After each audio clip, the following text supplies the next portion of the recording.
আজকের পৃথিবীতে অর্থ আছে কিন্তু শান্তি নেই, সম্পদ আছে কিন্তু সাম্য নেই। সুদভিত্তিক অর্থ ব্যবস্থায় ধনীদের আরো ধনী করছে আর গরিবকে ঠেলে দিচ্ছে ঋণের বোঝায়। একটি শ্রেণী বিলাসিতায় ভাসছে আর অন্য শ্রেণী প্রতিনিয়ত সংগ্রামে ক্লান্ত। সুদ এমন এক চক্র যেখানে মূলধন বাড়ে এক পাশে আর মানবিকতা কমে অন্য পাশে।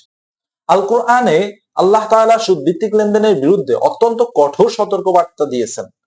আল কুরআনে সূরা আল বাকারার 279 নম্বর আয়াতে ঘোষণা করা হয়েছে, যদি তোমরা সুদ পরিত্যাগ না করো তাহলে আল্লাহ ও তার রসুলের পক্ষ থেকে যুদ্ধের ঘোষণা শুনে নাও।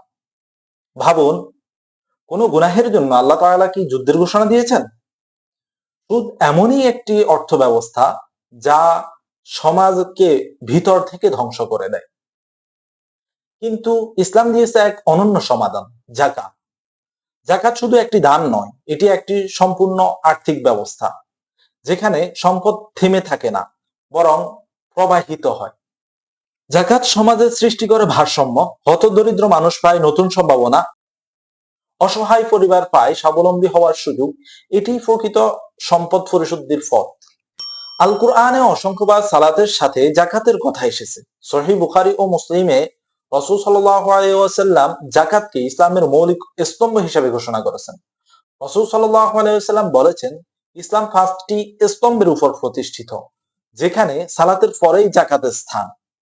অর্থাৎ জাকাত শুধু সামাজিক দায়িত্ব নয়, এটি ঈমানের অংশ। যারা সম্পদ জমা রাখে এবং আল্লাহর পথে ব্যয় করে না, তাদের জন্য রয়েছে কঠিন সতর্কবার্তা। জাকাত আদায় না করা শুধু একটি আর্থিক অবহেলা নয়, এটি একটি আত্মিক ক্ষতি, এটি সামাজিক অবিচার।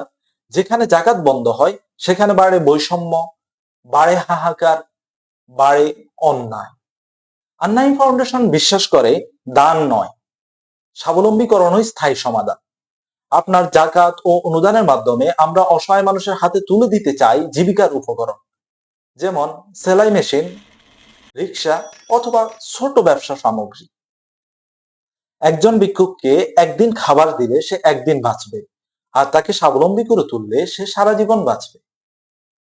আপনার জাকাত হতে পারে একটি পরিবারের জন্য নতুন সূচনা, হতে পারে কারো স্বপ্ন পূরণের পথ। আজই অংশ নিন আন্নাইম ফাউন্ডেশনের স্বাবলম্বীকরণ প্রকল্পে। জাকাত দিন, সমাজে আনুন ভারসাম্য, জীবনে আনুন বরকত।